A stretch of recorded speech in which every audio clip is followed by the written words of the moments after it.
이번 주가 참 길게 느껴지는 거는 저뿐인가요? 어제 금통위하고 이 옵션 만기일이 있었죠. 그리고 지난주 1월 첫 거래일 두 번 다 급락으로 출발한 다음에 어떻게든 반등을 해보려고 했지만 이번 주도 딱히 반등폭이 크지는 못했습니다. 사실 그래봤자 지금 1월 10일인데요. 저는 한 1년 정도 늙어버린 느낌이고요. 오늘 밤에 일단 고용보고서라는 대형 불확실성이 또 자리하고 있다 보니까 어제 만기일 끝나고 오늘 외국인이 이런 식의 또 한국 주식을 급하게 늘리겠다는 투심은 일단 보여지지 않고 있습니다. 그럼에도 불구하고 여러 가지 이제 개별 이슈들을 한번 또 적용을 해봐야 되겠는데요. 일단 로이터 통신의 마감 브리핑으로 출발하고요. 그 다음에 알코아 실적 보고서 준비되어 있습니다. 그리고 오늘 밤 고용지표 미리 보기 이럴 때 안 볼 수 없겠죠. 자, 먼저 로이터의 마감 브리핑으로 출발하겠습니다. 오늘 미국 증시는 특별한 방향성이 없는 그야말로 관망세가 짙은 하루였고요. 일단은 유럽에서 들려온 소식은 ECB하고 영란은행이 금리를 동결했고 대신에 이제 구두로만 앞으로 예의주시하겠다. 통화 완화, 경기 부양 기조는 믿어도 좋다. 이렇게 나갔고요. 그 다음에 오늘 마감 후 실적 발표를 앞두고 있던 알코아에 대한 우려와 함께 이번 어닝 시즌에 대한 경계감이 또 들면서 전반적으로 투심은 현재 이제 우리나라도 그렇지만 미국이 지금 사상 최악의 한파라고 그러잖아요. 같이 얼어붙어 버렸다 이런 설명입니다. 자, 알코아가 마감 후에 실적 발표를 했는데 내용은 좋지 않았습니다. 어떻게 왜 안 좋았는지 한번 살펴볼 이유가 있겠는데요. 알코아 측에서 제공한 자료로 직접 보실까요? 4분기 실적 보고서가 되겠고요. 이 첫 화면이 바로 알코아의 위상을 얘기해 주죠. 이거 뭐 농기구에서부터 뭐 이거 스마트폰이나 뭐 전화기, 건축용, 산업 장비 등등 음료수 캔. 그러니까 이 알루미늄이 안 들어가는 산업은 없다고 봐도 과언이 아니죠. 그러다 보니까 이제 세계 최대 알루미늄 생산업체 알코아. 비록 지난해 다우지수에서 제외되는 굴욕을 당했지만은 항상 어닝 시즌의 첫 테이프를 끊는 부지런한 회사죠. 그런데 이번 이 실적 같은 경우는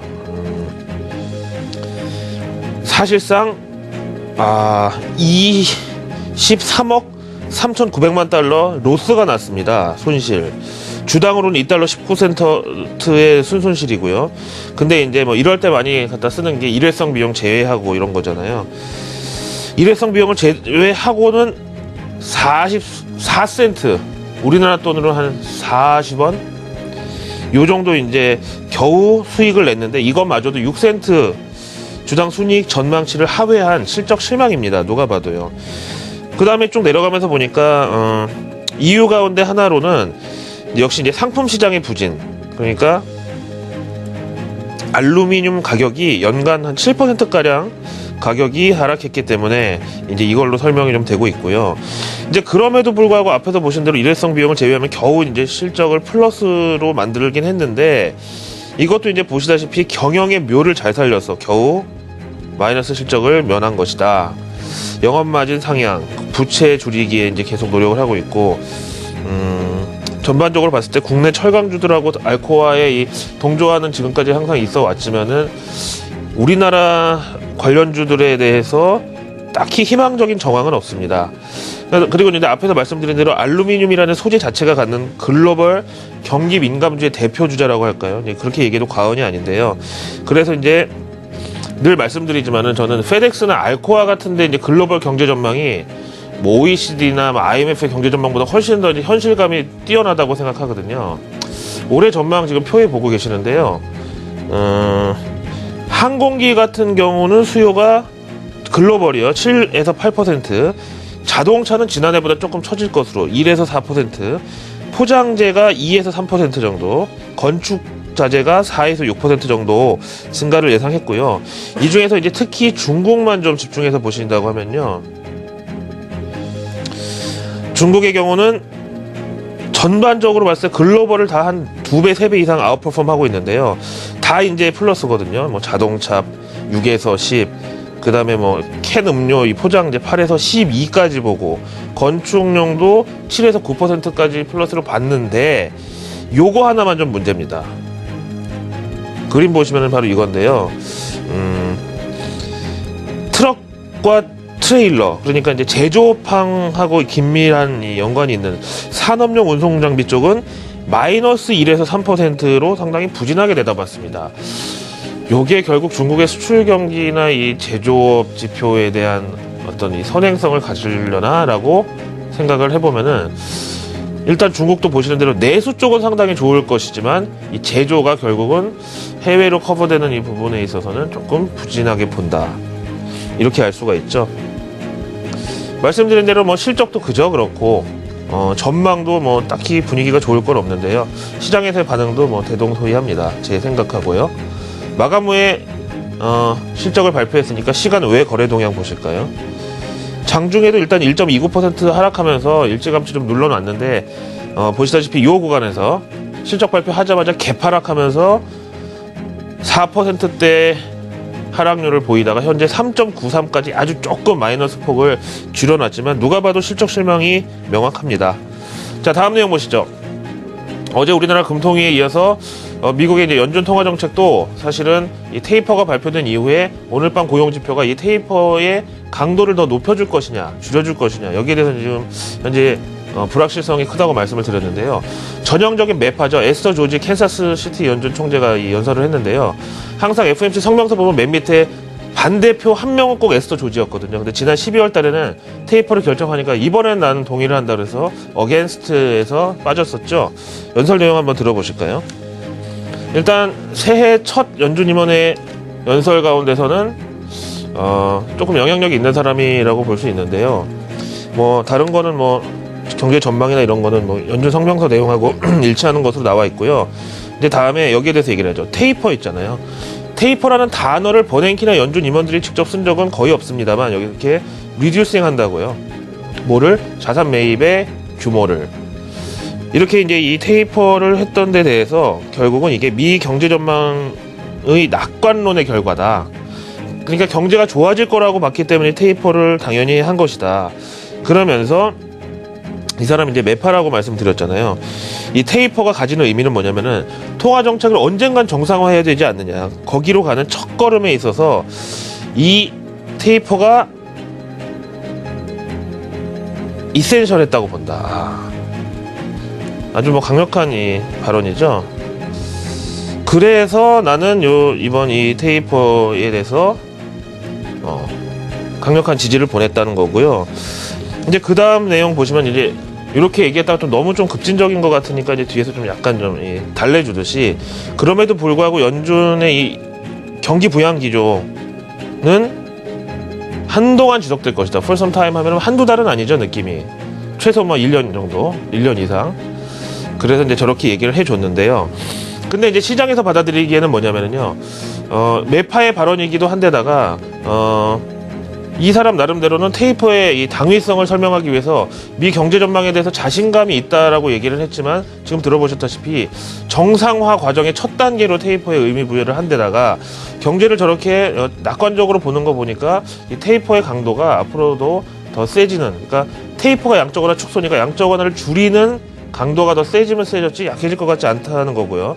게다가 이제 첫 관문이 오늘 밤 고용지표라는 데 대해서 시장은 앞에서 보신 대로 숨 죽인 하루를 보냈다, 이제 이렇게 말씀드릴 수 있겠습니다. 고용지표 진짜 미국 경제지표 뭐 다 중요합니다만 우리나라 증시하고 정말 이 상관도가 높은 지표 중에 하나인데요. 미리 보기 준비했습니다. 그야말로 미리 보는 건데요. 어제 기억나시죠? ADP 고용보고서 서프라이즈 수준으로 나왔고요. 조금 아이러니한 표현이지만 지금 현재 미국의 고용보고서 이번에 나올 게 잘 나올 것이라는 두려움이 현재 시장을 억누르고 있죠. 고용보고서 잘 나오면 누가 봐도 이제 뭐 경기 민감주나 이런 데 좋아야 되는데 여기에 이 양적 완화 축소 테이퍼가 걸려 있다 보니까 이런 현상인데요. ADP 얘기 나온 김에 한번 보시면은요. 지금 보라색 선이 보라색 선이 미국 그 공식 고용 보고서고요. 회색 선이 이제 ADP 고용 보고서인데 보시다시피 약간의 뭐 갭은 있지만 거의 동행하고 있죠. 그래서 이번에 ADP 고용 보고서 회색이 한번 미리 치고 올라간 이 상황에 이번 BLS가 같이 올라갈 이런 정황이 있다. 현재 이런 시각이고요. 다시 본문으로 돌아와서 말씀드리면요. 어쨌든 이번에 13명의 글로벌 경제학자들 가운데서 12월 비농업 고용 증가의 이제 폭이 중요한데요. 20만 건을 상회할 것이라고 본 사람이 5명. 그 다음에 18만 건에서 20만 건으로 내다본 사람이 4명, 그리고 16만에서 18만 건 정도 나올 거라고 본 사람이 4명인데요. 일단 20만 건 위가 제일 많죠. 근데 보통 실업률 하락 요인으로 기준선이 20만 건 정도거든요. 실업률이 0.1%, 0.2% 다만 떨어지려면은 뭐 구직 포기자 증가 이런 변수를 제외하고는 20만 건 이상이면은 실업률이 떨어질 수 있는 이런 기준선으로 보통 얘기를 하고 있습니다. 그래서 중간값, 이 컨센서스 중간값은 얼마냐면은요, 평소보다 좀 다소 높아요. 20만 건 정도 비농업 고용 증가에 맞춰져 있고요. 실업률은 대신에 전달과 동일한 7%를 현재 월가에서 예상하고 있는 것이 컨센서스입니다. 전문가 의견 두 편 들어보실까요? 먼저 ATF사. 올해 첫 고용 지표가 예상을 상회하기만 해도 20만 한 건이라도 20만 건만 일단 넘으면은 1월 28일, 29일 열리는 올해 첫 FOMC에서 현재 이 테이퍼는 850억 달러를 750억 달러로 줄이는 100억 달러짜리 테이퍼인데 이 강도가 좀 더 세질 가능성이 있다. 그러면 이럴 경우 달러화는 아무래도 강세를 나타내겠지만은 테이퍼는 이미 시장의 해묵은 악재인 만큼 큰 폭이 되지는 않을 것이다. 하지만 2월 8일 미국의 부채 한도 시한이 다가오는 만큼 그때까지는 조금 관망을 해봐야 되지 않겠느냐. 그 다음에 포렉스 크런치요. 이번에 고용 증가를 자산은 20만 건에서 23만 건까지 상당히 강하게 내다보고 있는데, 만약에 예상치 상단에 근접하면 당장 1월은 조금 무리고 그 다음 3월 FOMC에서 추가 테이퍼가 나올 가능성이 있다. 하지만 어중간해서는 뭐 큰 영향은 없을 것이라고 보는데, 아예 한 25만 건으로 완전 빅 서프라이즈가 나오지 않는 이상은 당일은 좀 움직임이 있을지 몰라도 중기로 봐서 시장의 방향성은 큰 영향을 미치지 못할 것으로 본다. 이렇게 얘기하고 있죠. 20만 건이 관건이군요. 알겠습니다. 오늘 밤에 저도 한번 지켜보기로 하고요. 이제 그러다 보니까 오늘 당연히 뭐 미국의 관망세를 따라서 우리도 뭐 적은 거래량 중에서 지수가 과장될 수도 있고, 그다음에 어제 또 이 마감에서 갑자기 동시효과에서 10포인트가 하방으로 꽂히면서 조금 이것도 이상했는데, 과연 그 되돌림이 얼마 정도 나와줄지를 오늘 좀 지켜보겠습니다. 자, 그 다음에 고용지표 얘기 나온 김에 이런 것도 있더라고요. 한번 들어보실까요? 그냥 내용 자체가 왜 날씨하고 증시의 상관관계에 대해서 보통 얘기 이제 많이 하는데요. 어떻게 보면 약간 넌센스죠. 뭐 비가 오면 사람들이 좀 심리가 위축되고 우울해져서 주식을 많이 사지 않아서 매도 우위가 돼서 증시가 내린다. 이런 뭐 유치한 분석들도 하고 하는데, 이게 진짜로 지표해 보니까 증명이 된 게요. 우선 지금 미국 현지가 사상 최악의 한파로 얼어붙어 있죠. 근데 이런 날씨가 경제에 미치는 영향에 대해서 월가에서 지금 뭐 경제적 손실이 얼마다 이런 거 계산하다가 갑자기 떠오른 게, 그러고 보니까 12월 달 고용보고서 조사 기간인 첫째, 둘째 주 요때 미국의 일시적인 한파가 닥쳤었는데, 이게 고용지표에 어떤 영향을 주었을까에 대해서 의견이 막 엇갈리고 있다고 합니다. 먼저 골드만삭스의 크리스 더시는 당시 날씨가 추워가지고 사람들의 구직 활동이 일시적으로 둔화됐을 수 있다. 그래서 12월 비농업 고용 증가 건수를 17만 5천 건으로 평소 골드만삭스답지 않게 상당히 좀 낮춰 잡았습니다. 약하게 잡았는데요. 근데 이렇게 얘기하니까 소시에테 제네럴의 브라이언 존스가 약간 뭐 좀 하수 취급하듯이 원래 온도보다 습도가 중요한 거다. 그러니까 습도는 결국 이제 겨울이니까 강설량, 뭐 겨울비가 오면 강우량 이런 건데요. 이런 게 고용지표에 주는 영향이 더 크다고 이제 반박을 하면서 다음에 표를 제시했는데, 저도 이걸 보고 좀 한 수 배웠거든요. 이런 생각이 있을 수가 있겠구나. 뭐냐면은요, 지금 보시다시피 뉴스에 많이 나오는 뉴욕 이 동북부 지역 있죠. 뉴욕, 보스턴, 워싱턴 이런 데만 눈비가 많이 와서 습도가 높았을 뿐이고, 다른 데는 오히려 이 빨간색, 그러니까 습도 30% 미만으로,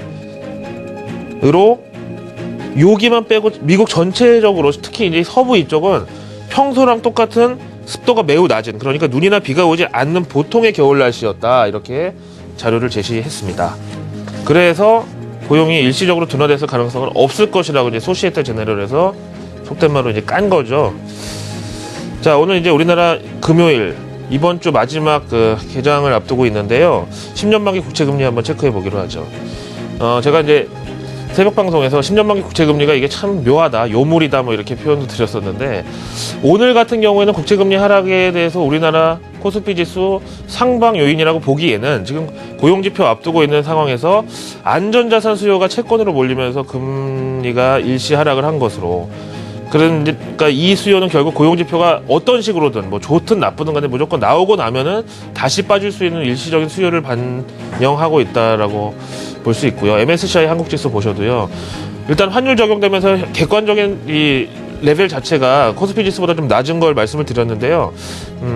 어제 만기일 끝나고 0.3% 마이너스로 후반영했다고 볼 수도 있는데 어쨌든 외국인들의 투심은 아니 뭐 오늘 같은 날 굳이 한국 주식을 지금 구태여 우리가 비중을 채울 필요는 도대체 뭔가 느끼지 못하고 있다는 이렇게 보시고요. 대신에 이제 오늘 밤 고용지표에 따라서 다음 주 월요일날 우리 시장이 다시 이제 방향성을 고쳐 잡을 거기 때문에 오늘 뭐 어떤 흐름이라도 일단은 조금 넓은 멀리서 보는 스탠스로 좀 이렇게 좀 유연하게 대처하시면 될 것 같고요.